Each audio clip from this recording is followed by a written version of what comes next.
Hey, good evening. Just wanted to give you a quick welcome. You'll get a formal welcome from Daniel, our chairman of the Republican Party GOP for Rutherford County.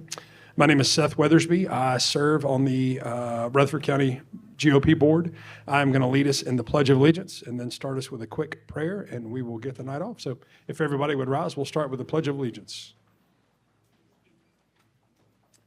I pledge allegiance to the flag of the United States of America and to the republic for which it stands, one nation, under God, indivisible, with liberty and justice for all.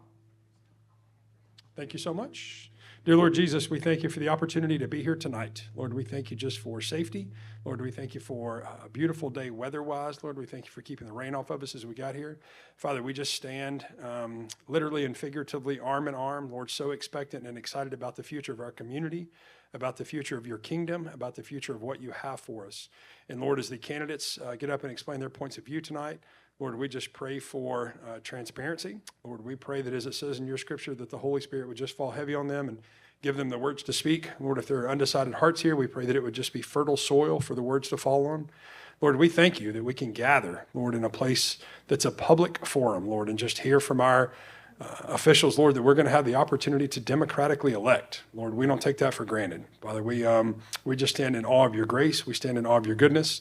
Father, we say that we are here, Lord, to take the next step, Lord, for our communities, for our families, Lord, for our children, our grandchildren, and those that will come behind us, Lord. Let us just continue to blaze a new trail in this exciting time. Lord, you've called us to this particular season for a very specific reason. And again, Lord, we just say that we are ready. Send us. Father, we thank you for this evening. We thank you for the opportunity to gather. Keep us all safe until we can be together again. In Jesus' name, amen.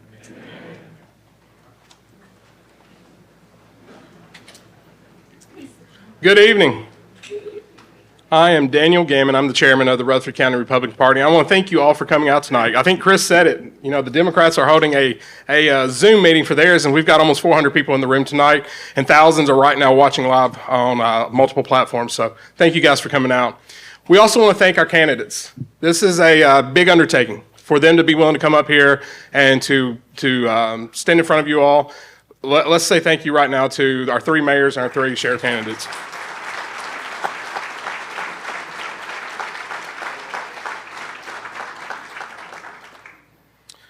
I want to take a moment to recognize someone who was instrumental in this event. Caleb, would you stand up, please? Caught him on his phone. Okay.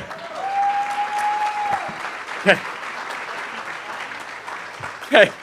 Caleb is our young Republican chairman, and we threw out a little teaser a couple weeks ago on Facebook about this event, but really and truly, I'm going to give you a little insight. We've been working on this for months now, and this was really the brainchild of Caleb. This was something that he's fought for, I guess, probably since last summer. For about a year now, he's been asking us to do this, and so want to say thank you to Caleb. Want to recognize our Republican women. They have their booth back here.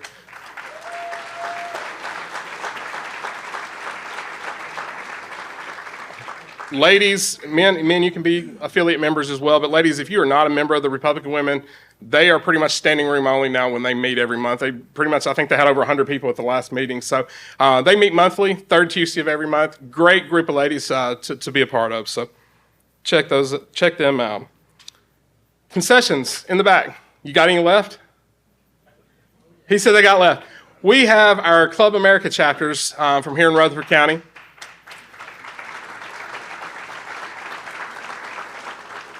Club America is an affiliate of the Turning Point and Turning Point USA, and so we invited those guys out, and they are offering concessions, asking for a donation for that, but it is a great fundraiser for them, so go back there and grab some before the event's over. Also, I'm going to give a little special shout out here. As chair, I got to do this, right? So if you see your nicely folded handouts here, my kids are at home watching tonight, and so I just want to reach out and say thank you to them. They folded these yesterday, so...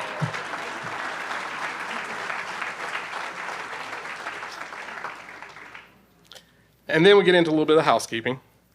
This is a private event, and so with that, I don't expect any disruptions tonight, but if there are any, we do have an officer in the back. I'm a pretty good-sized guy myself, and so I don't foresee any issues, but we ask you to hold your applause during the event. Try not to clap between each one, and especially any shout-outs, we will be asking you to leave the room.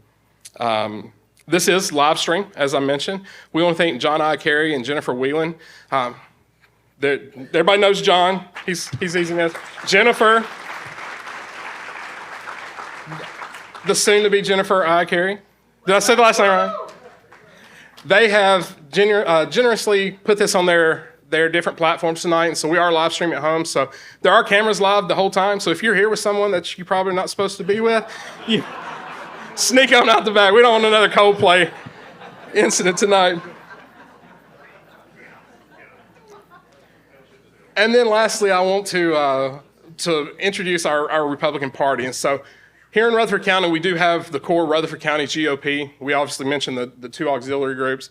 But our Republican Party here in Rutherford County, it's kind of a misconception. People think that we're funded through government funding. We're funded through state grants or the state GOP or the RNC. We're not. We're funded solely by those of you in this room tonight and those local boards. So we have put this together tonight. This is obviously not a free event. The facility costs money, the lighting, the cameras, all this costs money.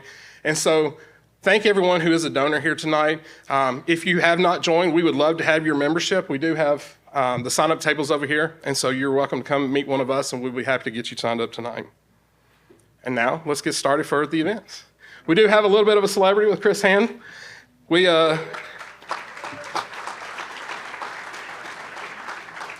said on the radio today that we tried to get MC Hammer, and we got stuck with him, so he was testing to see if we were actually listening to his show, I think, but we heard him. Chris is a Christian, a husband, a father of 4.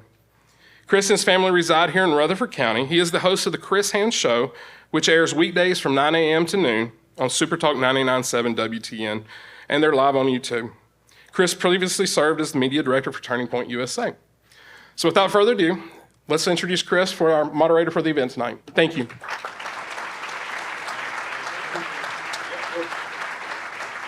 What's up, guys? How's everybody doing? This is going to be a fun night. Caleb had reached out to me and said, do you want to do it? And I was like, you don't have anybody else? And he said, no. I said, all right, I'm here. But we're really excited. I think these guys do a fantastic job. I think advancing the mission here in Rutherford County is top level with these guys. The Constitution, freedom, small government, this is what we're about. And this is what we're kind of interviewing these candidates for tonight. Which one of you guys align with our views? That being said, there's going to be some rules. There's some ground rules here. Purpose of the debate, to inform you guys by providing candidates with an equal opportunity to present their positions, qualifications, and vision for the office. Caleb is going to be down here with his time card. There's going to be 2 minutes on opening statements, 2 minutes or less. If any candidate uses less of the time, that's already a red flag. So we got 2 minutes on opening statements. After that, we'll be giving each of these guys a question, 90 seconds to respond. There will be a follow-up. If you have a follow-up, 30 seconds.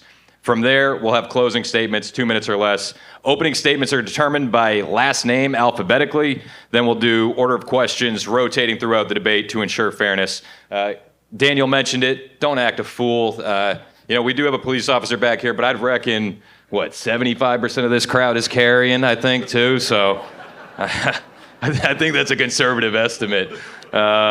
So just do all right. Hold your applause to the end, unless it's for the moderator. That will be allowed. We will have some follow-ups. If some of these guys are trying to do the dip, duck, and dive, a dodgeball, we'll nail them down, and we'll bring them back to the original question.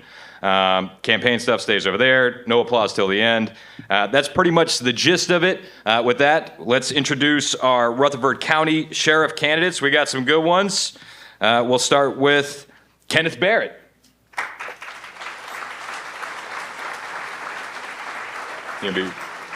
Followed by Trey Mansfield. And Steve Spence.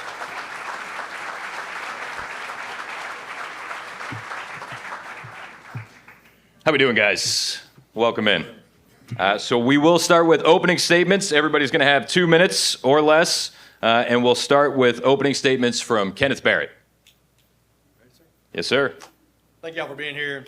A little bit about myself. I'm Kenneth Barrett, Lieutenant Kenneth Barrett. I'm 48 years old.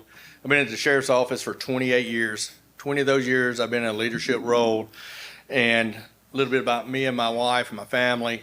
I'm married to Sandy for 23 years. We own Silver Hill Medical Clinic out in the Walter Hill area. We have 2 daughters, Kylie, who is 21, Ellie, who is 15.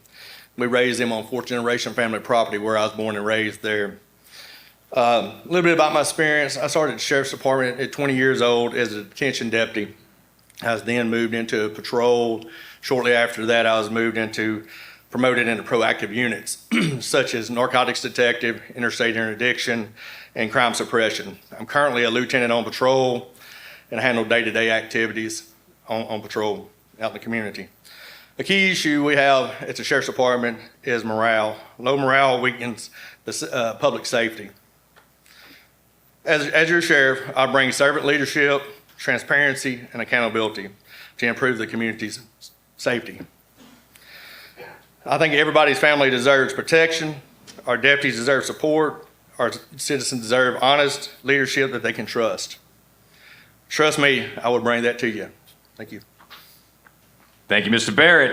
Mr. Mansfield, your opening statements. Good evening. I'm Trey Mansfield, and I want to be your next Rutherford County Sheriff. I spent 33 years in law enforcement. I began my career in Putnam County, Tennessee, and later moved to Murfreesboro Police Department. I served in crime suppression units, street-level drug enforcement, community policing, K-9, SWAT, a little bit of everything. I was even a motor officer for about 3 months until I decided it wasn't for me. Did you know that for the last 50 years, every sheriff of Rutherford County has come from within the sheriff's office? That tradition has produced many dedicated public servants, and I respect the men and women who serve there today and previously. But after more than 50 years, Rutherford County deserves the benefit of a fresh perspective and new ideas. I'm the only candidate on this stage tonight that doesn't work for the Rutherford County Sheriff's Office. And I believe my experiences serving in one of the largest, most progressive law enforcement agencies in the state bring a broader perspective to the job. I'm running for sheriff because Rutherford County deserves strong, steady leadership that prepares us for the future. Our county is growing rapidly. I'm sure you can tell when you drive through our communities each and every day. And with that growth comes new challenges that require experience, professionalism, and forward thinking. My priorities are simple. I want safe neighborhoods where families can go home and sleep easy at night knowing they're protected. Safe roadways, and I want safe schools. Schools where parents know when they take their kids to school, they can drop them off and they're protected each and every day. For me, this campaign is not about politics. It's about public safety. It's about making sure your family and my family, your neighborhoods and my neighborhood, your children and my child are protected each and every day. Thank you. Thank you, Mr. Mansfield. Finally, opening statements from Steve Spence. Good afternoon. I'm Steve Spence. My wife, Darlene, and I have been married for 36 years. We have 3 children, 6 grandchildren, and 1 on the way. I've been employed with the Rutherford County Sheriff's Office for 38 years. When I first started, I started at the old jail on West Main Street. We only had 85 inmates. This afternoon, we had 1,020. I have worked in detention, patrol, worked my way up in ranks of sergeant, lieutenant, captain, major. When I was major, I supervised all the law enforcement divisions. My current position is administrative deputy chief. I manage a budget over $83 million, which makes up 40% of the county general fund. I help save the sheriff's office over $120,000 a year, going back to buying patrol vehicles instead of leasing them. Secured over $20,000 in grants over the last 4 years. I am running for sheriff to keep Rutherford County a safe place to live. Employees will be supported, and the law enforcement, the laws will be enforced with integrity.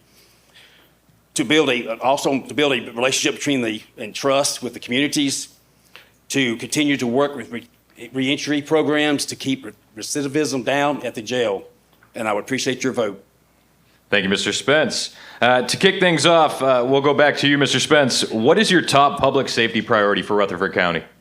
New jail. Can you elaborate a little bit? Yes, sir. The jail is overcrowded and it's aging, and we need it for the safety of the inmates and the employees of the sheriff's office. Thank you. Mr. Barrett, same question. Yes, I think our traffic in our county is horrible, and also our narcotics. We got to stop the drug problem, and drugs issues run on into other crimes across our county. Mr. Mansfield, top public safety threat. My public safety priority is strengthening the sheriff's department so our deputies have leadership, resources, and the support they need to keep Rutherford County safe. My very first community safety, aggressively addressing crime and strengthening law enforcement partnerships so we can protect our families and our neighborhoods. Number 2 is protecting our children, continuing to support and strengthen the school resource program, working closely with child advocacy partners, aggressively targeting those who prey on our children. 3rd, ensuring our jail operates safely and efficiently and within full legal compliance while addressing overcrowding. Thank you. Gentlemen, I think we all understand that the price to retain good officers is a battle. Other counties, other districts, jurisdictions, they're able to pay more than we are at the Rutherford County Sheriff's Office. What is your plan to recruit, train, and then retain those high-quality deputies in today's law enforcement climate? And Mr. Spence, we'll start with you. Yes, change the pay plan to recognize officers with more experience in 5 years. Right now, we recognize 5 years experience. We need to recognize 10 years and work closely with the mayor's office and the county commissioners to get the pay raises up where they need to be. Mr. Barrett. I feel like retaining your current employees is the best way to save money for the community. You got to value your employees. You got to build a culture. If you value your guys, the county commission values them, the sheriff values them, supervisors, treats everybody fair and consistent, builds that culture that they respect and love to come to work for the county. That's the best way to save them. You got more experience on the streets, and your liability goes down. Mr. Mansfield. Well, first, we must become competitive with our pay and our benefits. Law enforcement agencies across the country are competing for qualified people. And we must make sure in Rutherford County that we attract and keep top candidates. We must invest in training, professional development, so our deputies are prepared for the challenges they face every day. 3rd, the deputies need proper equipment, reliable patrol vehicles, and modern technology. They need those to be able to do their job safely and effectively every day. Retention comes from support. When deputies know they have strong leadership and professional culture that values their work, they stay. Thank you. Specifically, if you can't get money for raises, what is one thing that you're going to do to help retain those employees? Mr. Barrett. I think it goes back into valuing your employees and treating them right and building a culture. And that's how you can make them enjoy coming to work. People will work for less money as long as the culture is good. We trained approximately 80 deputies as certified guys last year. You got to put a number on what they're worth whenever you're losing these guys that we've already trained and they're out doing the job. Mr. Spence, if the money's not there, how do you retain good deputies? Give the employees good training, support them, be there for them if they need anything. Give them ownership. Let them have a say-so what's going on inside the office. Show them that they're important, but you continue to work for more pay. Specifically on the pay question, Mr. Mansfield? Excuse me? Specifically on the question of pay, how do you retain them without salary incentives? I would entertain the Unified 911 model that's been rolled out there. From what I understand, it would basically split up the cost of each agency's communication system, and it would open up funding for them to allocate those funds to other areas like possibly salaries. Thank you. County faces pressure regarding jail capacity. This has been a big topic online. This is a big topic in the county. How are you managing overcrowding? Mr. Mansfield, we'll start with you.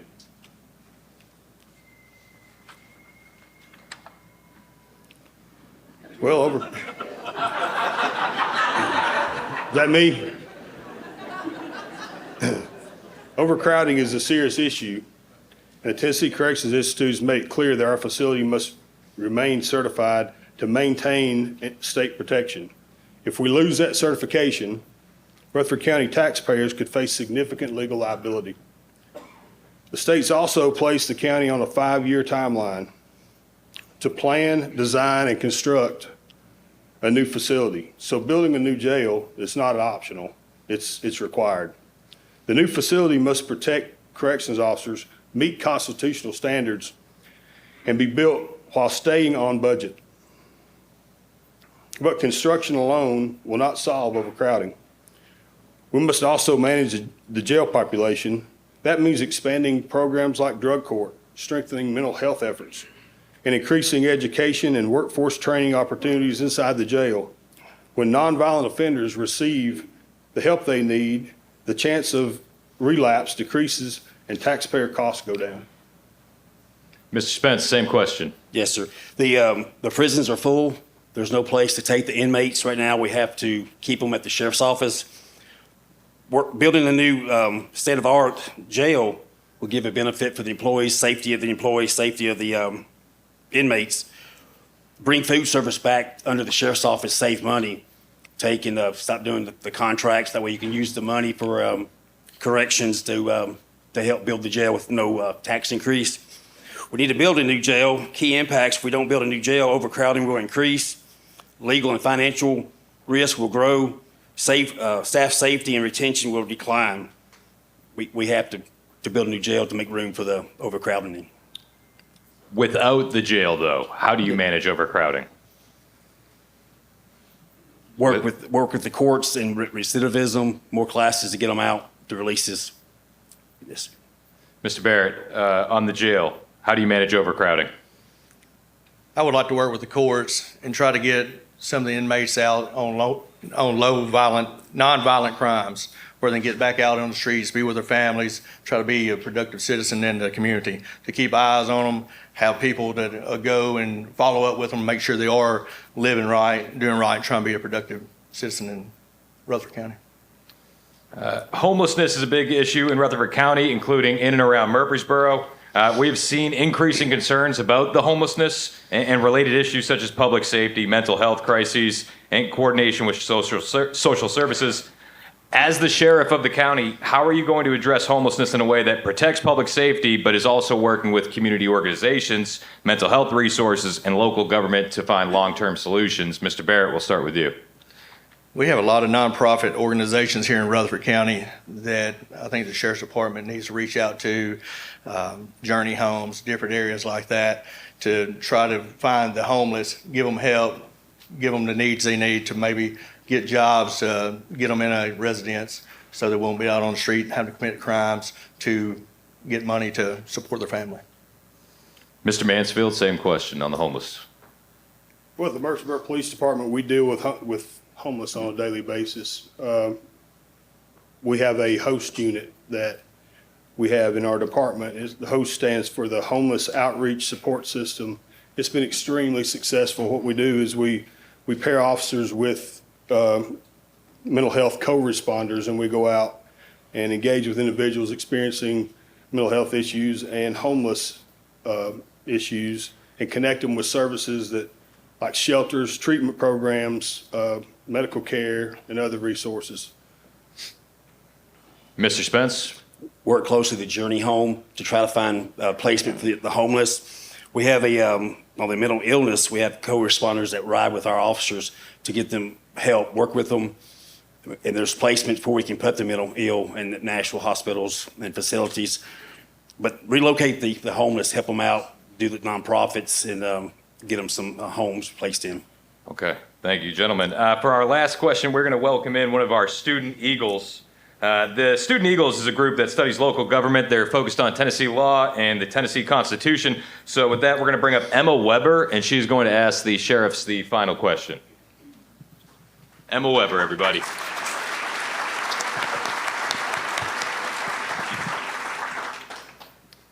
As sheriff, you would be responsible for enforcing the law while also protecting citizens' constitutional rights. If a law passed by the state or federal government conflicted with your understanding of the Constitution, how would you decide whether or how to enforce it? Let's start with Mr. Barrett. Okay. If it violates the Constitution, you stick with the Constitution. You do what the Constitution tells you to do. Well, I will be a constitutional sheriff. When I take an oath, it's not symbolic. It's binding. The oath of the Constitution of the United States and the oath of the Constitution of Tennessee, not to politics and not to pressure. This means two things. I will protect the constitutional rights of all law-abiding citizens in Rutherford County, including the Second Amendment, due process, and equal protection under the law. Second, I will enforce the laws that are constitutionally enacted by our legislature and upheld by our courts. Being a constitutional sheriff doesn't mean picking and choosing laws based on your opinion. It means upholding the rule of law while safeguarding the rights of the people we serve every day. And Mr. Spence? Before we make the arrest, we would get with the DA's office and discuss it with them, make sure we covered everything, but you would have to make the arrest if it's the law.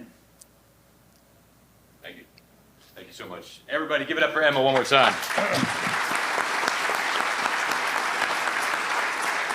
We do have a little bit of extra time, so we're gonna roll through a bit of a lightning round with these guys. What does federal immigration cooperation look like under your leadership? We'll start with Mr. Spence. Yes, sir. We're currently got an MOU with immigration where we do the warrant service and detention. When they're booked in on local charges, we run them through the data process of their website and call ICE if they got detainers. Our officers are allowed to serve the detainers, which gets them out of there quicker than the old way. We used to have to call them and it would take a couple of days. Mr. Barrett? Yes. The way we do it now is if a person's arrested, they come to 940, they're being booked in, we contact ICE. If they're undocumented, they want to put a detainer on them, we'll hold them until ICE comes picks them up. So I would definitely work with ICE. With the manpower issue we have now on patrol, we don't have enough manpower. We got to take care of our community, the people that live here. If we come in contact with them, we'll take care of business, we'll make the rest. Whatever we do, then contact ICE.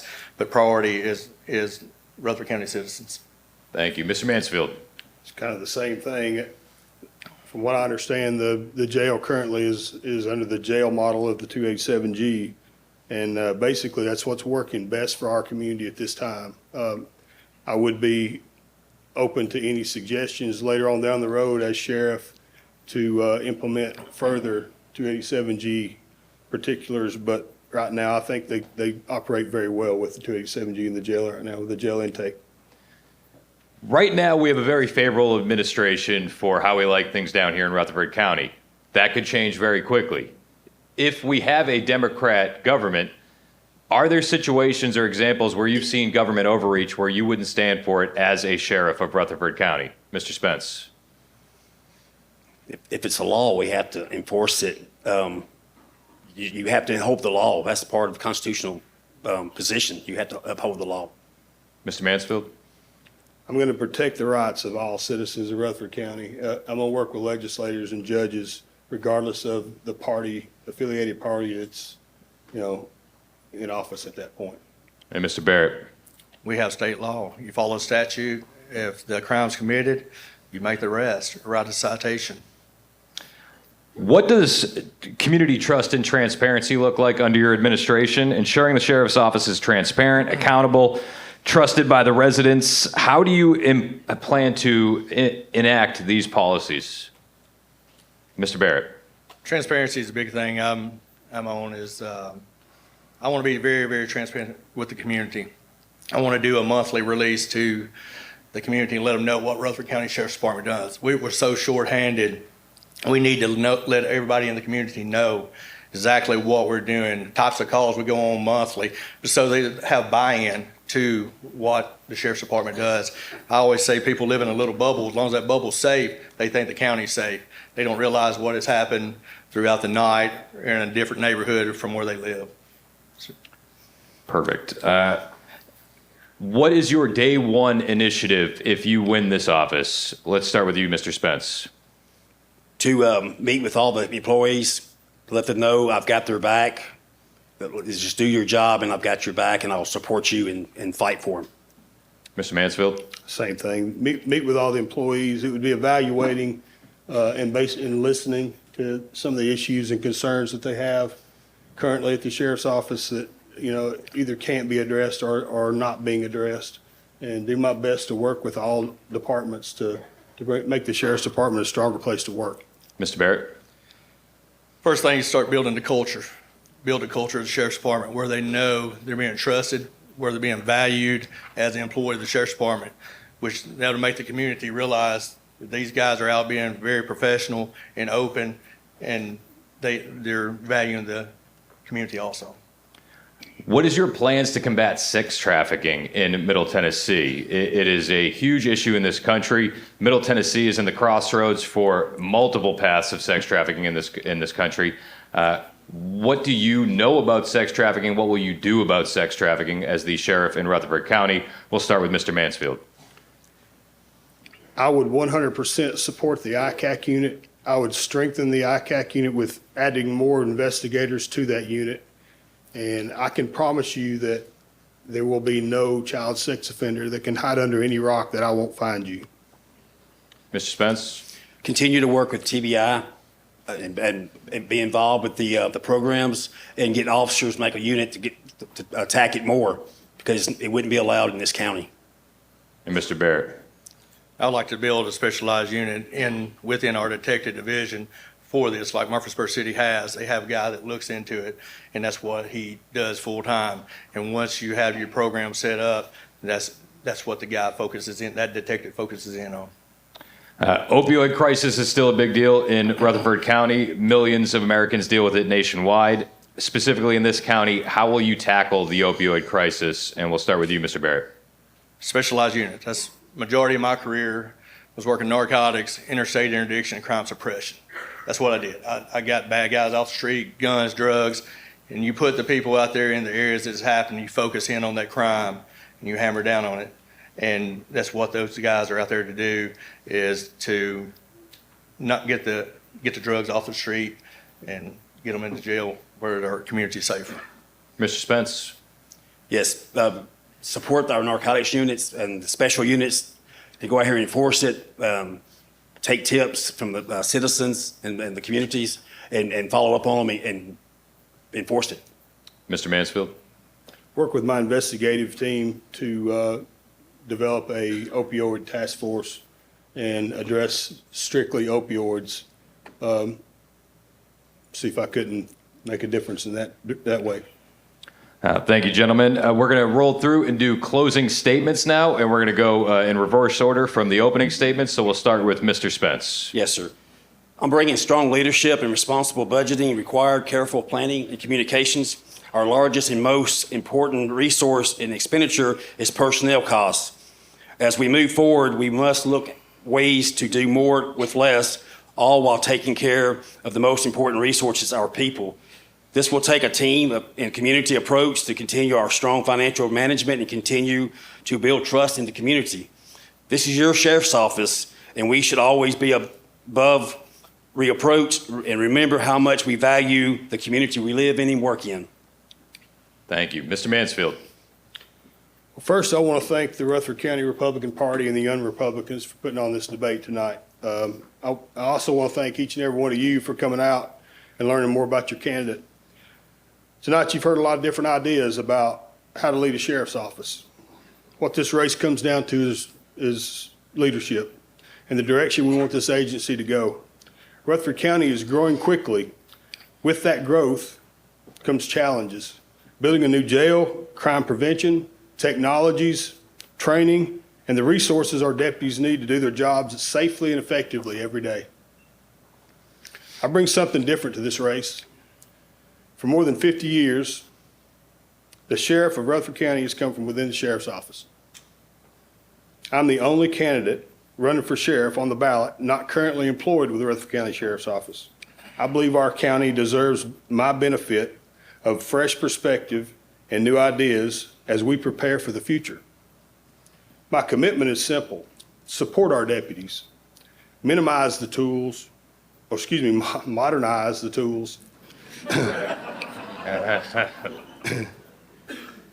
and training they need, and focus on the matters most of the people of the county: protecting families and keeping communities safe.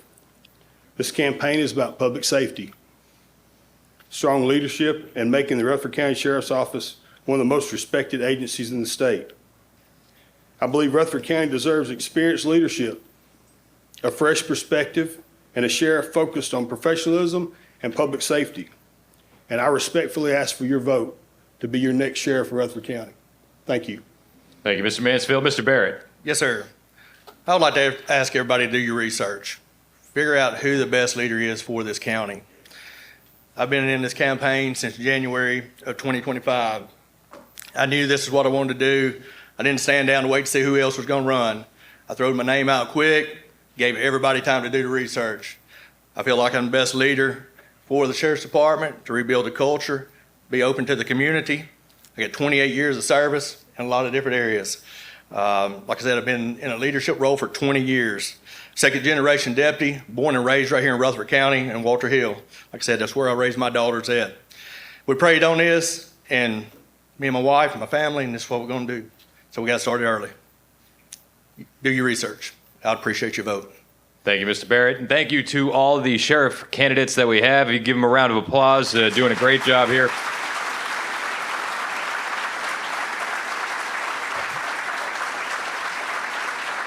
We're absolutely in a very unique position where if you had a question that you wanted one of these sheriff candidates to answer that didn't get asked up here tonight, these guys aren't running away.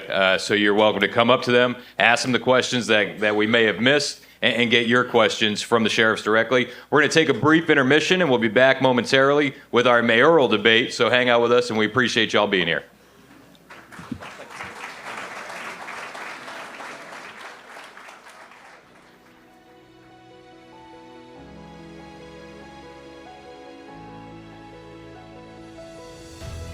Well, welcome back to the Rutherford County GOP podcast, where we highlight conservative leaders from across our community and our state. Maxine Waters asked me when I got on the elevator one time, right after I got to Congress, and it warmed up. I wasn't wearing my jacket. It was just me and her. And she said, "Are you that white boy that always wears that jacket, that barn jacket?" And I said, "Yes, ma'am, I am." And she said, "Why do you wear that?" And I said, "Well, 3 reasons, chair lady." And she said, "What are they?" I said, it's American made. I said, "It's just like me." I said, "It's American made, it holds up under pressure, and it's cheap."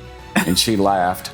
And to this day, every time she walks by me, she gives me a high five and checks on how my family's doing and stuff. It's kind of it's all the stuff you see on television is mostly an act for most of those folks. God has blessed us beyond belief. And I hear people always griping about what I don't, they want to sue you because they don't get their pizzas in 30 minutes or less or something, or they're raising hell in an airport because somebody disrespects them or something. And, and it's just, to me, it's just beyond belief. And that's every night I go out. I say this in all my speeches, but dadgum, it's the truth. Every night I go out and look at that dome over the Capitol. Yeah. I think, wow, Charlie and Joyce Burchett's baby boys, United States Congressman. I mean, more people have played professional baseball than have worn this little pin right here. If you're going to be in the room to present an idea, make sure on that particular subject matter, you are the expert. Be the subject matter expert. And so what that taught me is prepare, prepare, and prepare. And so I've used that same approach as mayor, because when I get up and speak with regard, whether it's the transfer station, solid waste disposal, whether it's the forensic center at Weekly Lane, whether it's the responsibility we have of balancing budgets, making sure we pay our employees well, it doesn't matter what the topic is, I'm going to make sure I'm the subject matter expert.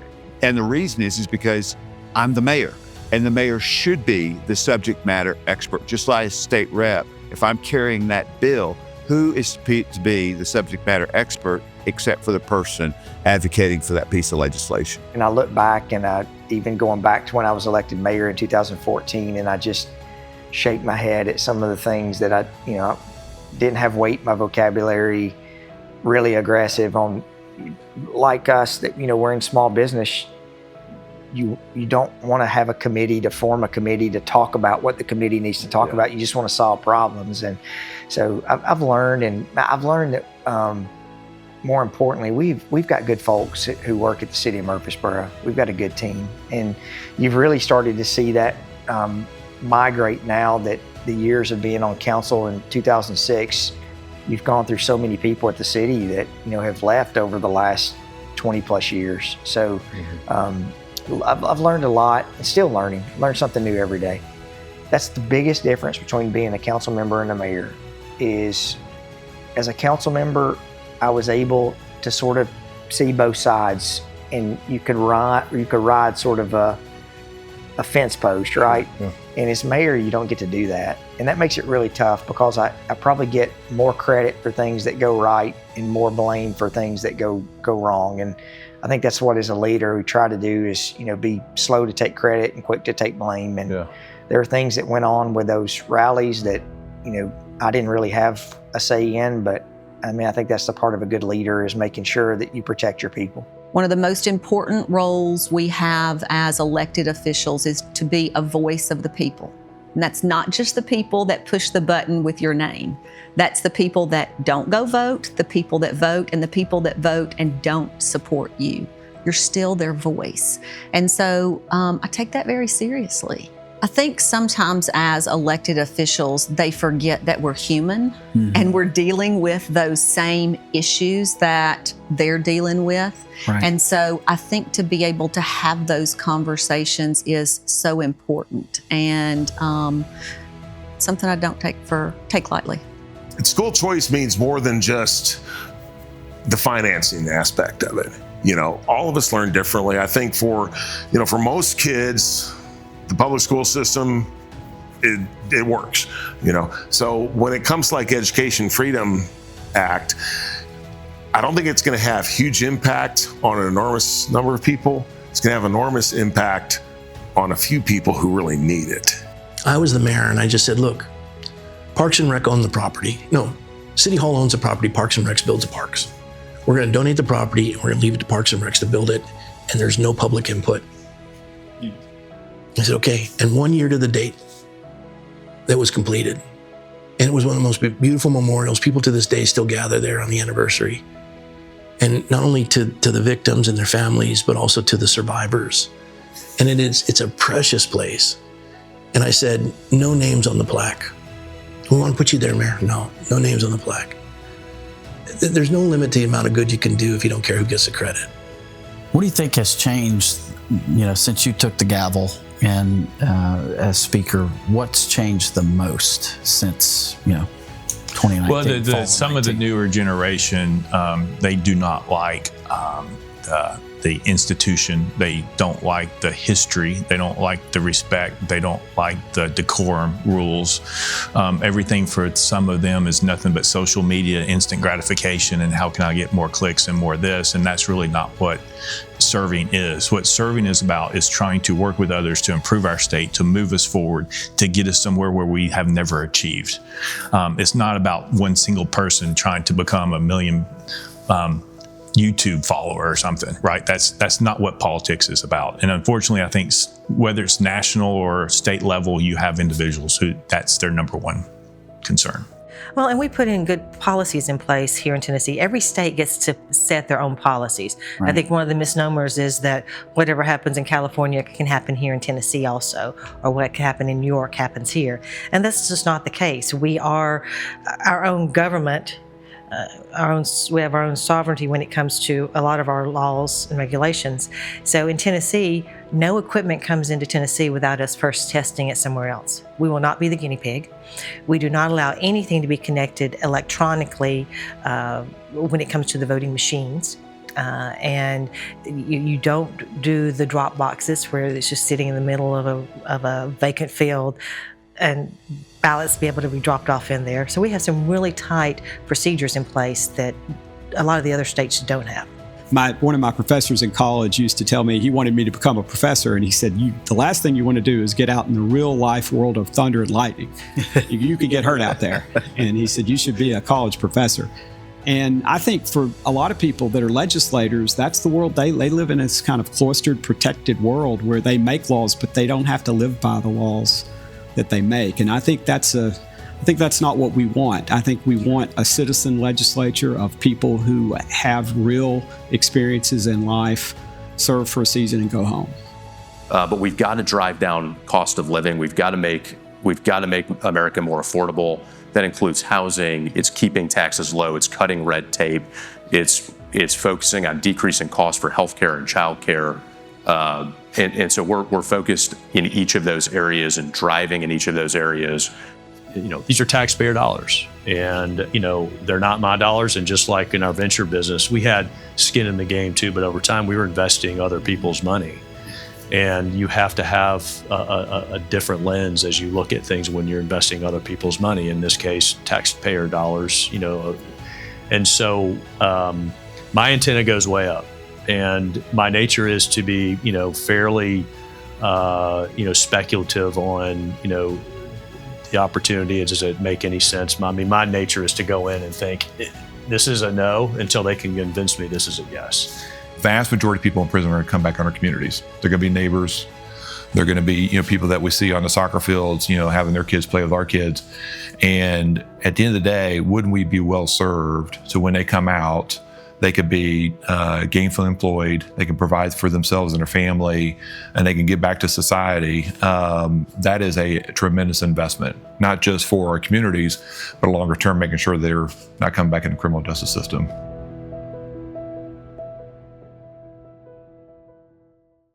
Welcome back to the Rutherford County GOP Debates. Thank you guys so much for coming out. My name is Ross Bradley. I'm the GOP board here in Rutherford County. First of all, let me say, I was coming into this room a minute ago, and I was astounded at the number of bears that you guys brought tonight for the Juvenile Justice Center. Give yourselves a round of applause. Thank you so much.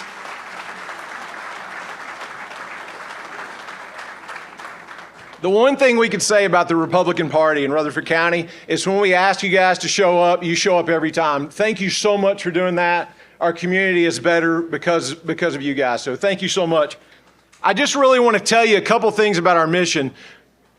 Daniel told you a minute ago, we have a table set up over there. If you're interested in being a part and joining the Rutherford County GOP, it makes events like this happen. So make sure you take some time, get a membership.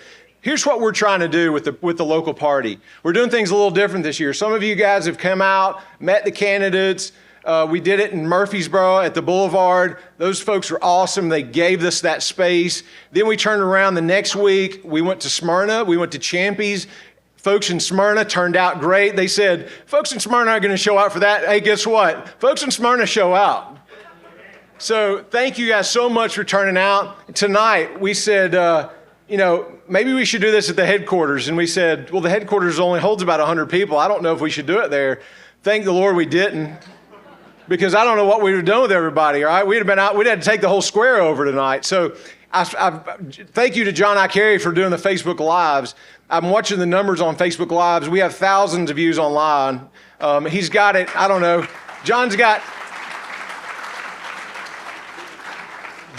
probably over a dozen platforms. He's got it going live right now. So no pressure to the mayor candidates coming up, but there's a lot of eyes on you guys tonight.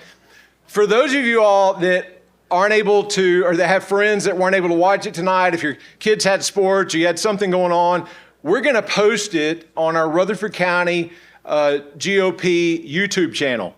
So we'll post it on our social media links. So if you follow the Rutherford County GOP on our social media pages on Facebook and Instagram, you can see when we go post that live, share that. One of the missions that we have here in our party is we want to get the word out. We no longer want to have people say, I didn't vote because I didn't know who the candidates were. Our party has taken the time this time to put a voter guide together. So you can go online, you can go on the Rutherford County GOP website. It's rutherfordgop.org. You can see the voter guide coming up. That'll be on there. And so we want you to know, we want you to be empowered by who your candidates are. Right? Educate yourself. The information is out there this year. That's the reason that we're having these debates, because we know that if we put that out there, you guys will pay attention, and we thank you for that. All right. Do we have the best moderator in Rutherford County? I don't think we could have done any better than Chris Hand. Chris, coming back up here. Nobody wants to hear me talk. You get up here and do your thing. Well, thank you. Everybody give it up for Ross. I went and grabbed some water. I don't know if you know this, the mayoral candidate's a little bit softer than our sheriff candidates. So I want to make sure that they got some water in there.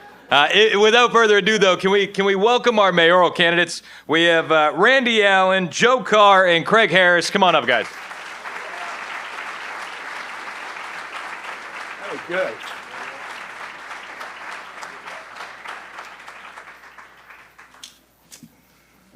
All right, guys, just to run through the rules again, the debate is to inform voters. You're going to be answering questions to me, not arguing with each other. I know, well, it's like an if you know, you know, right? I think it's if you know, you know. Opening statements, 2 minutes or less per candidate. Responses to the questions, 90 seconds. There may be a 30-second follow-up if wanted or needed. Time limits will be strictly enforced by our friend Caleb over here. Conduct and civility, speaking order. We'll do opening statements alphabetically by last name. We'll then rotate the questions randomly throughout, and then the closing statements will occur in reverse order of opening statements. Questions asked by me, answered to me. The audience, please hold your applause until the end. And all of these rules, all of the candidates were provided beforehand, and they agreed to the rules. No questions were provided before the debate. With that being said, we're going to start with opening statements, and we're going to begin with Randy Allen. Hello, good evening. My name is Randy Allen, and I am running for Rutherford County Mayor, not for my personal interest or special interest, but for you and your grandchildren. And because our community deserves leadership built on honesty, professionalism, and accountability. I want to ensure that the people of this county can trust their government to make decisions that are fair, responsible, and focused on improving the quality of life for everyone in a transparent way. Rutherford County is growing faster than ever, and that growth brings both opportunity and responsibility. Roads are congested, schools and emergency services are stretched, and our public infrastructure must keep pace. As mayor, I will work hand in hand with local leaders, state officials, and county departments to tackle these challenges with solutions that are forward-looking, practical, and designed to benefit our residents while preserving our resources. Every day, our law enforcement officers, firefighters, and EMS personnel risk their lives to protect our community. I am committed to ensuring they have the support, training, and recognition needed to keep Rutherford County safe and thriving. Finally, I believe in careful financial stewardship. Every tax dollar is a reflection of the hard work of our residents, and I will manage these resources thoughtfully, funding essential services, planning for long-term investments, and keeping property taxes fair and reasonable. Leadership is not a title, it's a responsibility. I intend to lead with transparency, listen to the citizens of our county, and make decisions that put people first. I hope to earn your confidence and your vote to serve Rutherford County with integrity and dedication, and I'm looking forward to a civil conversation this evening. Thank you. Thank you, Mr. Allen. Mr. Carr, your opening statements. Thank you very much. My name is Joe Carr. I'm the current Rutherford County Mayor. And before I forget, I'm asking for your vote this evening. Every election is a referendum on the current office holder and or their policies. This election is no different. It's a reflection of the success and or failures of the last 3.5, 4 years. In order for a democracy to work, in particular a republic like ours, it requires choices. And inasmuch as I personally would like to run unopposed, that really doesn't work well or best for a democracy or a republic like we have. And so before we proceed any further, I want to congratulate my opponents, Commissioner Harris and Randy Allen, for giving you the opportunity to have a choice, because that choice really is what matters. Having said that, I'm running on the record that my team and I have produced for the last 3.5 years. That record includes effective balanced budgets for the last 3 years after recovering from a $64 million budgeted deficit. We have given raises to county employees 3 years in a row, a Rutherford County first.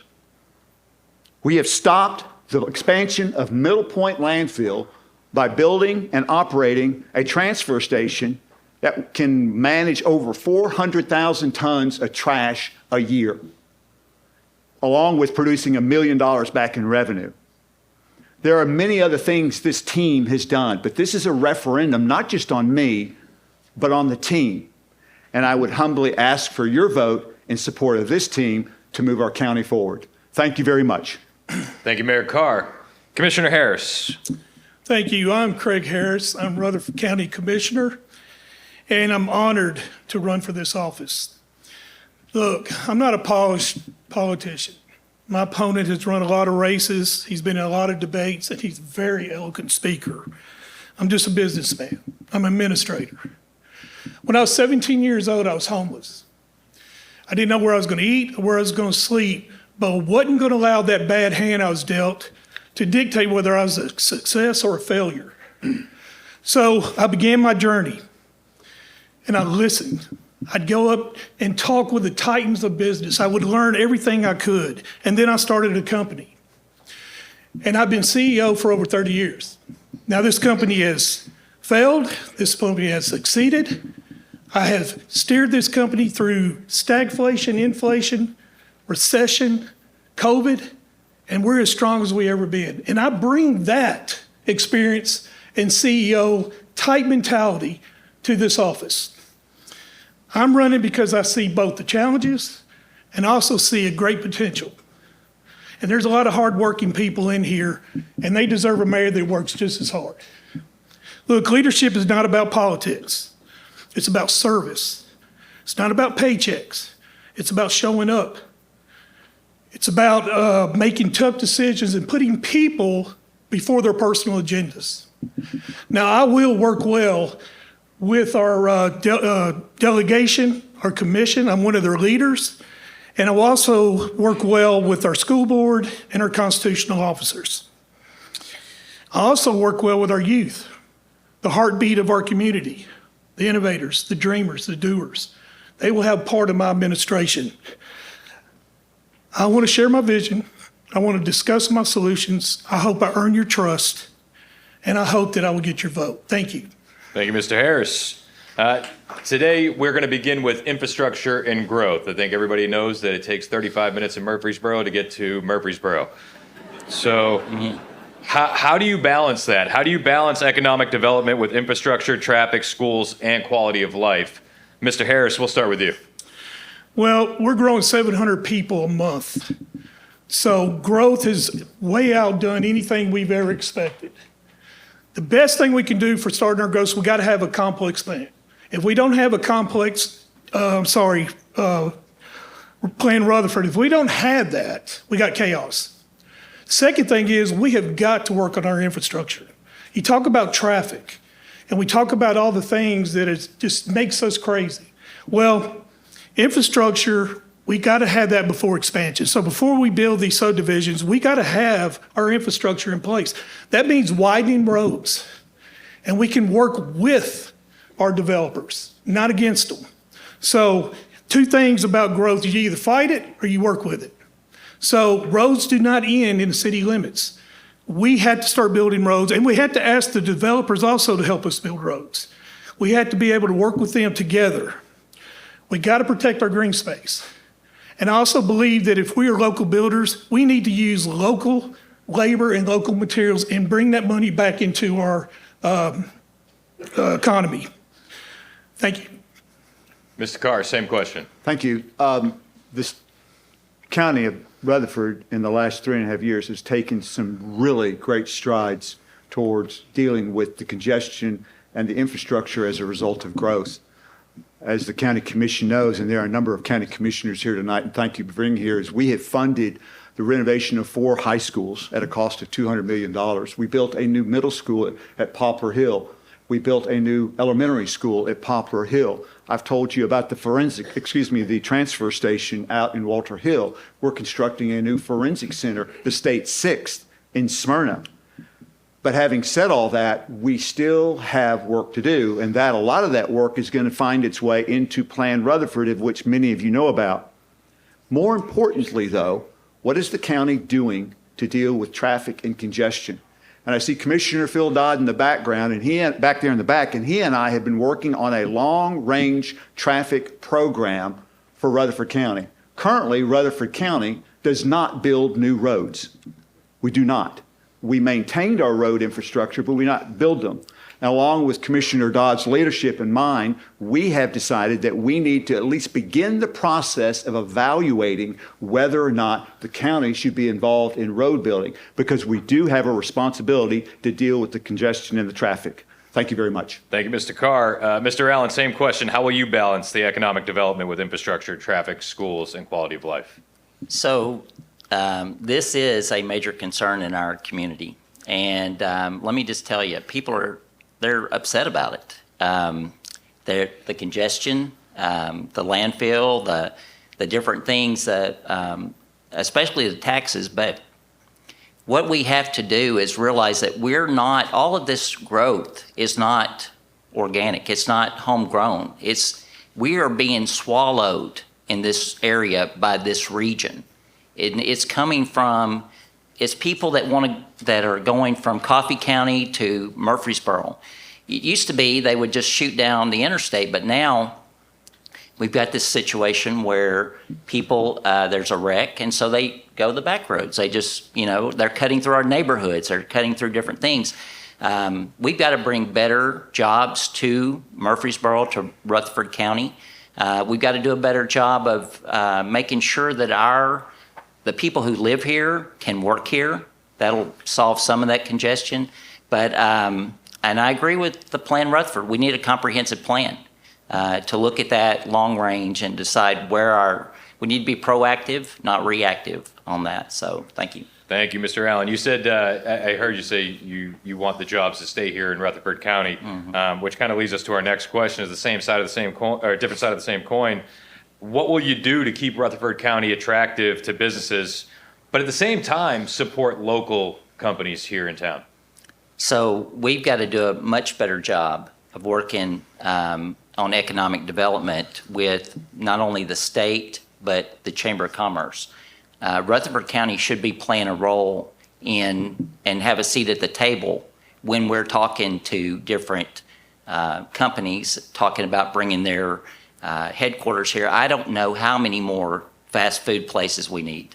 I don't know how many, and I'll just tell you, Buc-ee's doesn't just drop 100 gas pumps on one of our exits because we've got a need for gas. There's five Wawas that have said that are coming here. What do you think that is, why do you think they're coming here? Well, they obviously need cheap labor, although I've heard Buc-ee's pays pretty good. But they know there's enough traffic to sustain them. But look at what happened with Whataburger. After In-N-Out came in, they shut that one down. And I just talked to a friend of mine who took a job recently and had only been there for a couple of weeks and has already lost their job because the company's moving to Mount Juliet. So we have to do a better job of being at the table and telling what's good about being here. Commissioner Harris, what will you do to keep Rutherford County attractive to businesses while also protecting locally owned companies? Well, one of the reasons that people like Rutherford County is because we have a high standard of schools, we have a low tax rate, and we have what I think are great people who want to make this but we also got growth, and we know that. So one of the things that I want to do is maintain our schools. I want to keep that low tax rate. Since I've been on budget, in 2020, we got a AAA rating. That means that we're very financially strong. Now, as commissioner, probably the most important thing I do is the safety of you and make sure I take care of your taxpayer money. So I want to make sure our infrastructure is strong. I want to support our local businesses. And I want to make sure that Rutherford County also finds ways of raising revenue. Mayor Carr told you about a lot of things he's building, and that's good, but that costs money. And we got to have revenue to be able to pay for those things. And right now, the only revenue we're bringing in is raising your property taxes. That's exactly what I don't want to do. My main priority is your safety. My next main priority is finding new streams of revenue. And that's what I'll do as your mayor. Just to follow up, where would you focus in on for those new streams of revenue? Well, since I been here, and with the help of my county commission, I brought in over $7 million of additional revenue.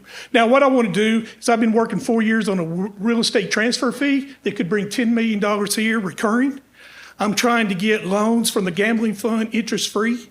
I want to optimize our fees and our charges. I want to do more grant opportunities, and I want to use AI and technology to try to get waste and try to hire not as many as people, and make sure that we got fraud also.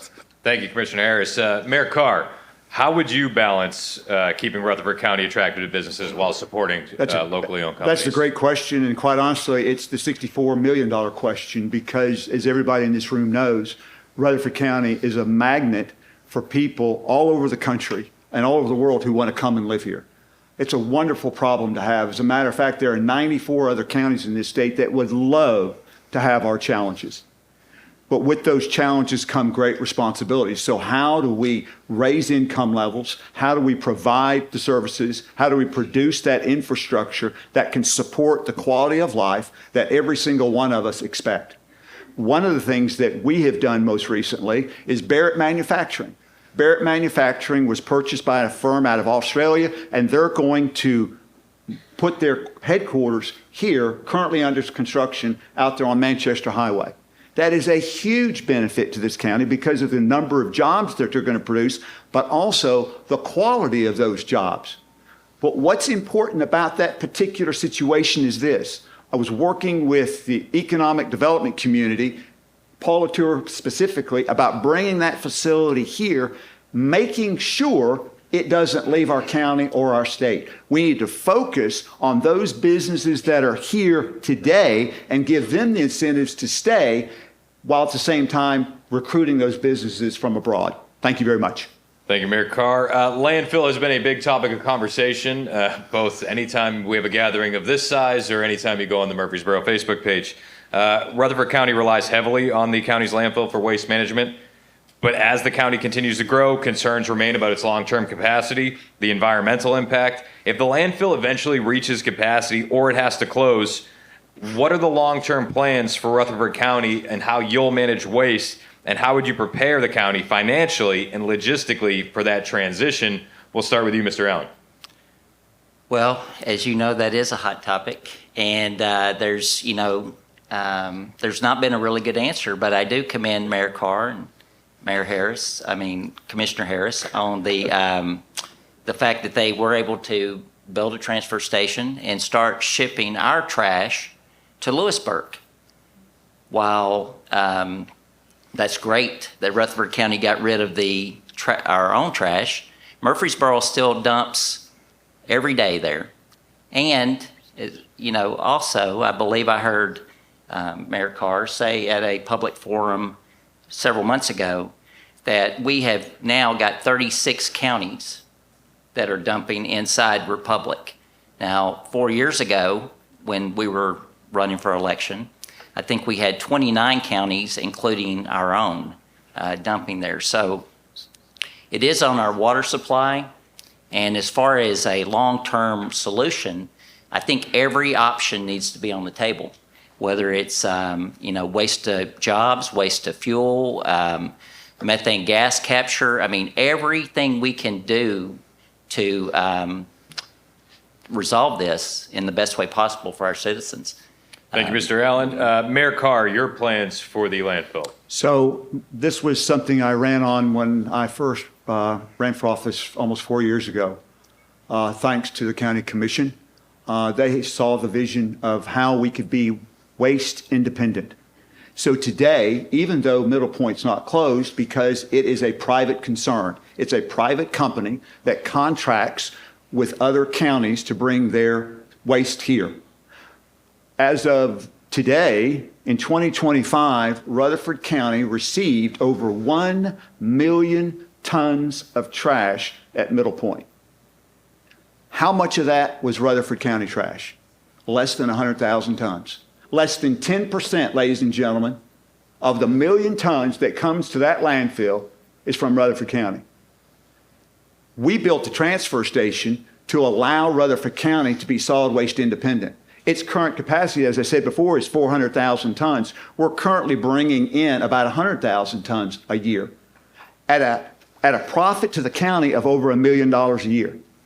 And so the plan is for Middle Point not to just expand, but the plan is for Middle Point to close. It's time that Nashville took their trash somewhere else. I don't care where they take it, that's Nashville's problem, but they shouldn't take it here. Thank you very much. Thank you, Mayor Carr. Commissioner Harris on the landfill. Well, as far as Mr.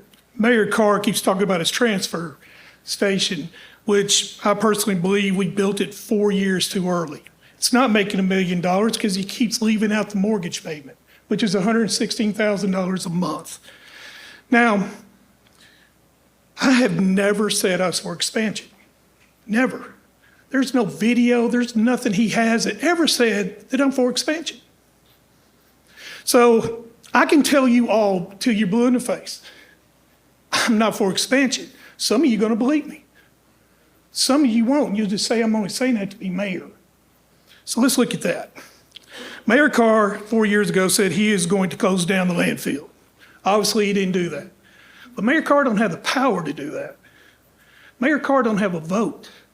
Mayor Carr has very limited influence with the county commission. I'm a county commissioner. I have influence and I have a vote. So if I'm so focused on landfill expansion, why am I running for mayor? I'm not for landfill expansion. I am for recycling, using our county resources for networking and promoting. I am for public-private partnership, which I'd like to bring in a single stream recycler who I think is the only way that we can do recycling. And I also want a rail. Can we do this? It's going to be challenging. Can we pay for it? Yes. Okay. Can we do it? Yes. Thank you, Commissioner Harris. The next category is integrity, transparency, and accountability. Mr. Allen, do you support additional ethics reforms or oversight measures? If so, what specifically? So I believe that in the current budget, we funded a auditor position, an internal auditor. We are the largest county in the state that does not have an internal audit department. That position has been funded but not posted. And I would immediately make sure that we fill that position and begin the process, not because I want to catch anybody doing wrong. It's for the fact that there may be millions of dollars potentially left on the table and you know, Michael Smith, he's doing a great job. I mean, his entire team.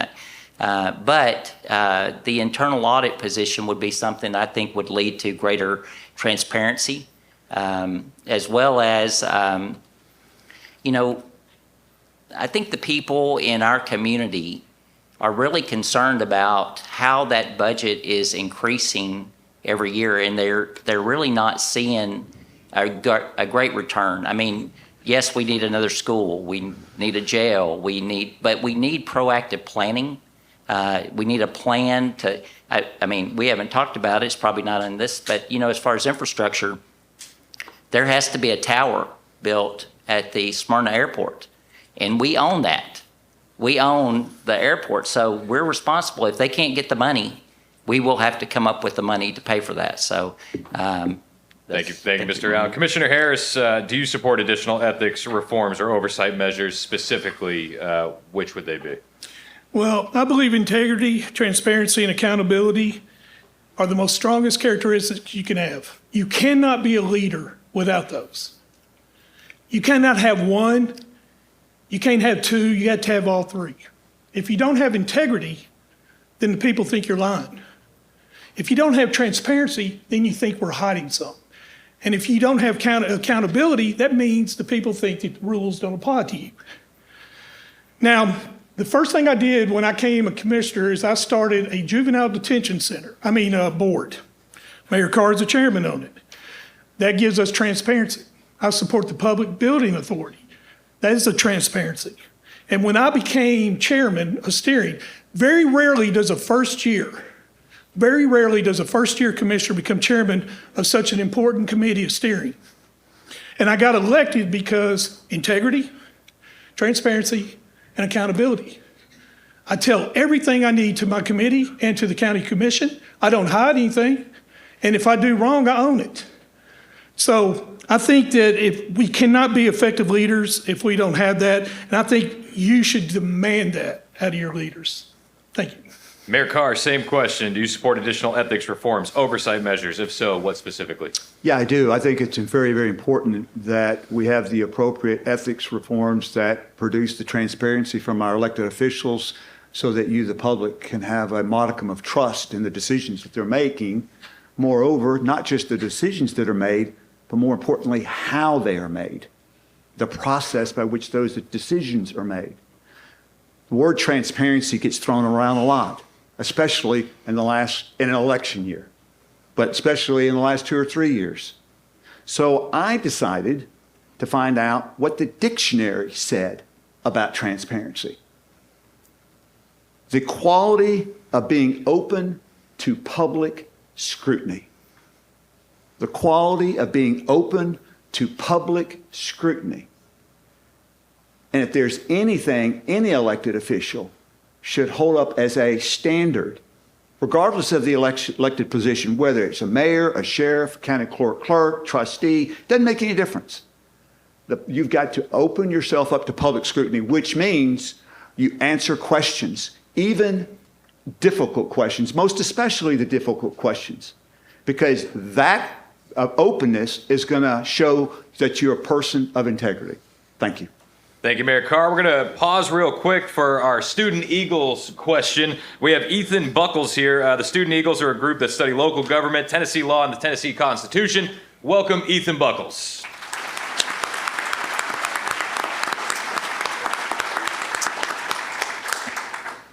My question is, perfect. Students studying local government learn that the county mayor's authority and responsibilities are defined by the Tennessee law and the Tennessee Constitution. Which specific responsibilities of the mayor's office do you believe are most important? Start with Mayor Carr. Wow, that is a good one. I think the most important responsibility of a mayor is the team that they assemble and work with on a day-to-day basis to literally make the trains run on time. You know, we've talked about transfer station, forensic center, a number of different schools, a number of different projects. But at the end of the day, the primary responsibility of a county mayor is to make sure that we deliver the services that you require every single day. That does include trash pickup. That does include law enforcement. That does include quality education.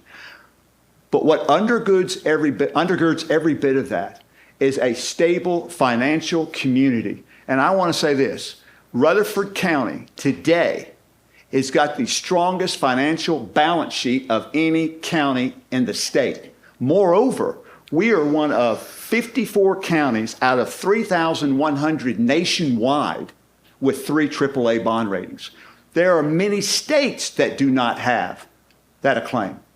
And so what we have, the major responsibility of the mayor, the primary responsibility of the mayor is to provide these services, keeping taxes low, while at the same time making sure it's a quality place to live and while making sure we maintain those AAA bond ratings, which are so important to the financial health of our community. Thank you for that excellent question. Mr. Allen. So the thing that's the most important, and I agree with Mayor Carr, is to serve this community with integrity and to show up every day and do the work that the taxpayers expect. That means we work for you.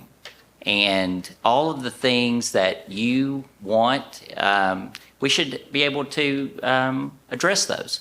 Not just answer questions, but actually hear your ideas, listen to your views. I think that, education, public safety, those are all things that the mayor's office can advocate for. Those are all things that we can budget for, we can help out with, but it's really the people, and I'll tell you this, kind of funny story. Some of you will remember this. Mayor Burgess told me one time, said, man, you won't believe the calls we get at the mayor's office, the things they want me to do. And I said, what do you mean? I mean, I can't imagine what. He said, well, a lady called last night and said there was a bird in her attic, and she wanted the mayor to come get it. And I was like, well, you know, I mean, I that's something I didn't know. But they're public service is a high calling. And I think that's what mayors, the county mayors should. So duly noted, you're not here to help with birds. That's right. Commissioner Harris. Get a cat. Commissioner Harris, same question. Yeah, I think the first priority of a mayor is to ensure our safety. Y'all seen 3 sheriffs up here, and the mayor's office will work with them and will ensure your safety. Number 2 is we got to be financially responsible. We have to keep your taxes low. We have to stop spending. We spend a lot of money, and there's a lot of things that we want, but there's only that we need to get the things we need. I think a mayor should be able to work with all departments, and I believe not have dissension and division. I believe as a team, if we work together, we can solve all the problems that we need to solve. Now, we also got to take care of the people. Your money is important. And being a commissioner, he talked about AAA rating and all that. That is because we've had some great commissioners and some great finance directors, past and present. And I'll continue to work with them. I am a CEO. I'm about raising revenues, keep your taxes low. And that's one of the things that I'm going to do. Now, I think a mayor should also be an example. He should be an example of integrity. He should be an example of transparency and accountability. He is the leader, but he's got to work with other departments. The mayor doesn't have a lot of the power that one would say. So we have to work together. We have to do the things that make us a better county. Thank you, guys. Ethan, thank you so much. Give it up for Ethan, everybody.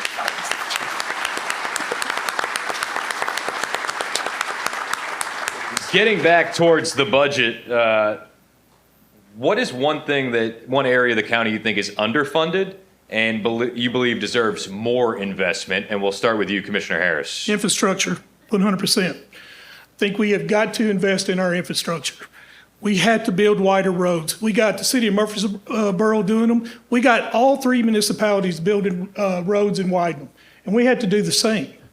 We had to make life better and easier for our citizens, and we cannot have new subdivisions and new growth areas without infrastructure. So, in my opinion, I think the one thing that we need to do, and one of the things that I want to do more than anything, is to upgrade our infrastructure and make it easier on us. Thank you. Mayor Carr?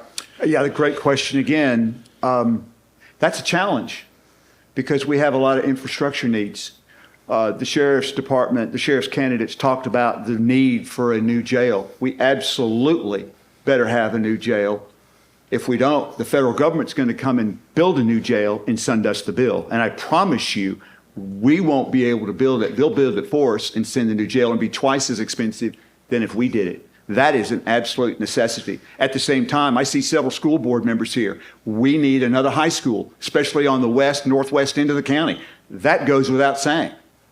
We also need to determine if we're going to get into the road building business to release this congestion that we have all over the county. We have a number of needs, but ladies and gentlemen, we have a limited number of dollars, and it takes a mayor with a great team. And I can't tell you how important it is to have a great team, because the mayor is just a cog, is just a wheel in this machine called Rutherford County government that delivers these services. It's the directors that work with me every single day that deliver those services. And I couldn't be more proud with them and what they do. But rest assured that we have a lot of needs, especially with a lot of people coming in, but we don't have the money to suit every need at this time, so we have to prioritize. And that's what we'll continue to do. Thank you. Mr. Allen, one thing to invest in the county. Well, I think public safety is number one. We mentioned the jail. That's a given, and 5 years down the road, hopefully we'll have an action plan and we'll be moving toward that jail. It's a given. But I will say right this minute, this exact time, our sheriff's deputies are the state said they're in danger. What are we doing right now to help them? We should be moving, we should be talking to other counties. We should be moving people to the workhouse. I mean, I've heard all kinds of suggestions. I think public safety, we talk about ICE and all the drugs, but I've been out there riding with those deputies, and they are alone in this county at night. Sometimes there's only 2 to cover the entire county. When I asked the guy, I said, what do you do if there's something out there, something happens? Who's your backup? And he said, you are? It's like, okay. He said, sometimes we'll get a highway patrol person, a highway patrol officer will hear us on the radio and they will come. They'll be close enough they can respond, but they're out there alone. Public safety is the number one thing that we have to have, because schools, roads, all of those things that we depend on, emergency personnel, can't get to us, but we need to staff them fully. Thank you, Mr. Allen. I think a common thread that I'm hearing from your answers there is that there's limited numbers of dollars. So that kind of leads us to the next question. What do we cut? Can you give me one county program, expense, or practice you believe should be reduced, reformed, or outright eliminated? Mayor Carr, I'll start with you. Currently, we're beginning our budget cycle. Last year's budget was $950 million in appropriations. It was a balanced budget, effectively. We will probably have a $1 billion budget this year, just because our budget is defined by our revenue growth. Okay, so if we're going to spend $1 billion, it means we have to have taken in that billion first. And so the projections are between $950 and $1 billion. Of that $1 billion, 85% of it is locked in. In other words, you cannot reduce and you cannot eliminate. It's state required. As an example, the schools are about 75% of that entire budget. State law specifically says you cannot reduce their maintenance of funding. County commissioners know that, and that makes it very difficult for us to move forward on some of these other competitive projects. When I first came into office, I referenced the $64 million deficit. The first thing we did, along with Michael Smith's help back there in our first budget, was we cut $25 million out of the budget, but it left $39 million that wasn't properly funded. And we're not going to spend money we don't have. That is not just irresponsible, that is unethical. And so as we move forward, we will always look at making government the most efficient it can be by providing the quality services that you require at the best property for our property taxpayers. Thank you. Is there specifically one thing, Mayor Carr, that you could see us cutting? No. Having said that, and it's a really an honest question, having said that, if you or anybody else has a real idea about what we can reduce or eliminate that doesn't adversely impact the service that requires, I really want to hear it. But I'm telling you, our finance director, Michael Smith, is as a finance hawk, and he does an outstanding job of bringing those issues to the mayor and the mayor's office and the team so that we can make the proper reductions if appropriate. Mr. Allen, same question. Is there an area in our budget, a program, an expense, a practice you believe could be reformed, eliminated, or reduced? Well, as an outsider, I don't really want to reduce anything. I mean, we all need the services that are provided. I think the thing that I have found in looking at budgets across many organizations is that the best thing to do is to sit down with the department head and go through that, ask them, what is a real need in this budget and what is a want? Is there anything you could give up? And then go back and try to resolve some of that.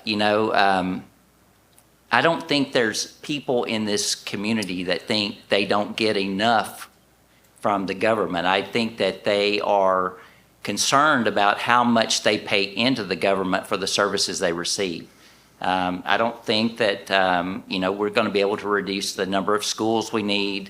But I will say this, I know that when you apply fiscal management, when you look at budgets with a forensic eye, you find places where you might be able to let some go, and the auditor that might bring millions of dollars. We might have left them on the table, so be interesting to see. Thank you. Mr. Harris, same question. Emotional spending. We have got to stop emotional spending. Mayor Carr said we had a $64 million deficit. He is correct. But then he spent $52 million. Did we need a forensic center? Yeah, but not now. Do we need a transfer station? We will, but not now. $20 million it's built 4 years too early. In the Bank of America, we're paying $16 million for a 1972 building. $8 million for the building, $8 million renovation. Got to control emotional spending. You've got to have revenue to be able to spend. And that's what we don't have. I do not want to raise your property tax. Nobody wants to do that. But if we continue to spend it, that's the only option we're going to have, unless we bring in additional revenue streams, which is exactly what I'm going to do as mayor. So I want to focus on that and stop this emotional spending, because there's things we want, there's things we need, and there's things we can afford. The growth is exploding. We've all talked about that. We understand the infrastructure needs. If infrastructure can't keep up with the growth in Rutherford County, would any of you support temporarily slowing or pausing certain types of development with a growth moratorium? Why or why not? Mr. Harris, I'll start with you. No, I don't believe in the moratorium at all. I think we can have strategic growth, and we can do that by planning. I think, like I said before, you can either fight growth or you can work with it, and I think we need to work with it. And I believe that if we stop growth 100%, we're going to be like Cannon County. And we're not going to be able to have the things that we have and keep up with the things that we need to keep up with. I do not want to see a moratorium at all. I think we just need to do strategic growth. Mayor Carr, same question. Moratorium, draconian answer to a problem that we can manage, especially with the passage of Plan Rutherford. Plan Rutherford gives us a blueprint, a plan to move forward and how we want to manage the growth. It's just not how we want to manage the growth, but how do we want to manage what this community looks like. That is done through growth. You better be very careful about putting your foot on the brake of growth, because there are a lot of business interests in here, and they can tell you firsthand that when you put your foot on the brake, putting your foot back on the gas at a later date doesn't happen so quickly. And so you be very careful. And so while I embrace Plan Rutherford, it needs to be incremental so we don't kill the engine that's fueling the property taxes, the funding that keeps us from raising property taxes in this county. Mr. Allen? I agree. I mean, we can't put a moratorium on it. I would encourage, like I mentioned earlier, we're being swallowed by regional growth. The traffic and all those things, you look around, it doesn't say Rutherford County on the license plate. It says Coffee, Cannon, Warren, other places. A moratorium on our growth is not going to help. What I would encourage is that in some way or fashion, we discourage multi-family building and go back to building some, single family homes. Focus on, because when you put 1,000 apartments on a street, you're going to immediately increase the traffic in that area. You're going to increase the number of kids in a school. We've changed. We've tried to adapt to what's going on. But, I was out Manchester Highway a couple of days ago. I couldn't believe the apartments going up out there. I think that's going to be difficult for us to manage. Infrastructure has a hard time keeping up, schools, but no moratorium on growth. We'll send this question down to Commissioner Harris. What does the first 100 days of a Mayor Harris administration look like? Fixing all the division that we got. One of the things that I want to do is make sure that we get a better relationship with the county commissioners, because right now, people, it is bad. And that's one of the things that I want to do. I think that we have to make sure we work with the school board, the constitutional officers. I want to make sure that we are with Michael Smith and we're working on our budget. We're going to make sure that we are able to start raising revenue, which is the first thing that I want to do. A mayor is a coach. He's got to be able to get his team together, and he's got to be able to have integrity and have accountability. In my first 100 days, we're going to be doing all that.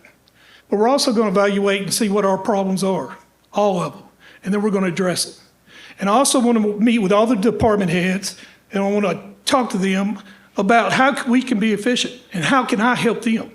What can I give you to be better? And that's one of the things that I'll do in my first 100 days. Mayor Carr? So the first 100 days, if I'm fortunate enough to earn your vote and be reelected, is I'll probably go on vacation because my wife says I haven't had a vacation since I was first elected. But after a short vacation, I'm going to sit down with the directors and I'm going to congratulate them on a great 4 years. One of the things, probably the most thing I'm proud of since I've been mayor, is that when I became mayor, I had a number of people in my ear saying, you need to bring your own team in. There are at least 6, 8, maybe a dozen directors. There are 24 directors that report to me. There are probably a dozen directors you need to get rid of, Mayor, and bring your own team in. I didn't do that. I sat back, watched, learned, listened for 90 days. And you know what I found? I found that every single director loved this county and they loved their job. And you know what they wanted? They wanted a mayor who would give them the tools and the resources to do their job. As a result of that, I have been fortunate to work with a group of people that I have not asked for their termination or the resignation of a single county employee since I've been here. I think that's amazing. That's not a credit to me. That's a credit to this team called a machine that keeps this county running. Again, I'm only a small cog, but it's an important cog. But the machine is these directors that make it work every day. Thank you. Thank you, Mayor Carr. Mr. Allen, same question. First 100 days. And I will commend Mayor Carr on that because I think that's the greatest fear that most people have in change of leadership is that they will lose their job. That's right. There should be no reason for any employee to think that they would lose their job, depending whoever is elected. But I will say this, the first 100 days, we will immediately begin working on a long-term capital project plan, trying to identify things like I've already mentioned, the tower in Smyrna. Many of you know that the National Guard is relocating to the Smyrna airport. That's going to cause a lot of stress on the infrastructure in that area. I'm going to work really closely with Shane and Mary Esther, Jason right here on the, I think that Jason's done some phenomenal things in Laverne that could potentially help all of us. And so our state delegation, we will have a meeting immediately with them and we will talk about what's best for Rutherford County and what we want to forward. We will set an agenda that will allow us to work closely with TDOT and the Department of Corrections, TDEC, on all of our projects that are going on. So that's first 100 days. We're going to do it. Thank you, Mr. Allen. Last question, and this is just a yes or a no. Property tax increase in the next 4 years under your administration. Mr. Allen, we'll start with you. No. Mr. Carr? We will do the best we can. We don't know what the season looks like, but for this next budget year, no. Mr. Harris? For this next budget year, no. But if we don't raise the revenues and we don't find different streams, then I don't see how we're going to be able to not raise taxes with a new school at $150 million or a jail at $400 million. So we have got to find ways to pay for this. So that's what I'll be doing as your mayor. Just to follow up with Mr. Harris and Mr. Carr, Mr. Harris, how much would you be willing to raise property taxes by to accomplish your goals as mayor? Well, I mean, I've always been a CPI guy, Consumer Product Index.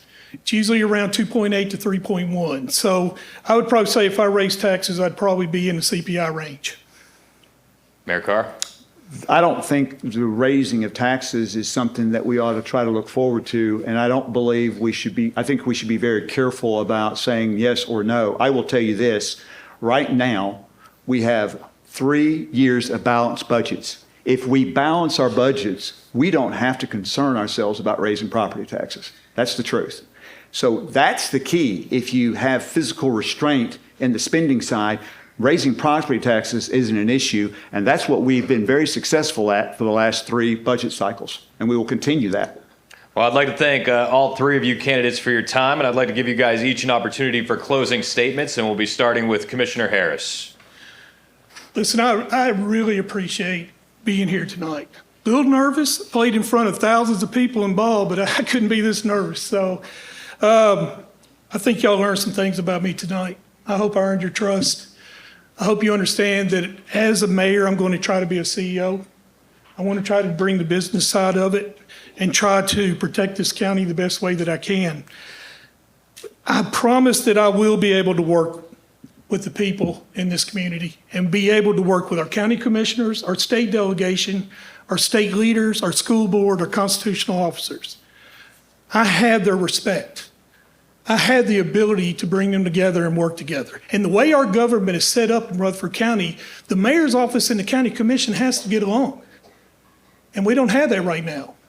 And so the first thing I want to do is I want to mend all these fences that have been broke and try to get everybody together and try to get everybody on the same playing field, which is paying for this growth. Thank you. Thank you, Mr. Harris. Mr. Carr. Yeah, thank you again, all of you, for coming out and having an interest in your local government. You know, local government, from a transactional standpoint, has a greater effect on your life every day than what happens at the state or at the federal level. And you showing up tonight is really a big deal for us. I also want to thank Commissioner Harris and Randy Allen for giving you a choice. I can't tell you how important that is. If for a functioning republic to work, we have to have a choice. And while it may make us uncomfortable at times, that's okay. Because the word says, as iron sharpens iron, so does man sharpen man. That's the real deal. And I think all of us want to see this community grow and prosper. I want to leave you with this. A people without vision will perish. A people with vision will flourish. The job of the mayor, along with their team, is to provide that vision. I certainly hope I've been a part of that for the 3.5 years, and I covet your vote for 4 more so we can finish what we started. Thank you very much, and God bless. Thank you, Mr. Mayor. Mr. Allen. So let me just say, folks, I know this community better than anybody up here.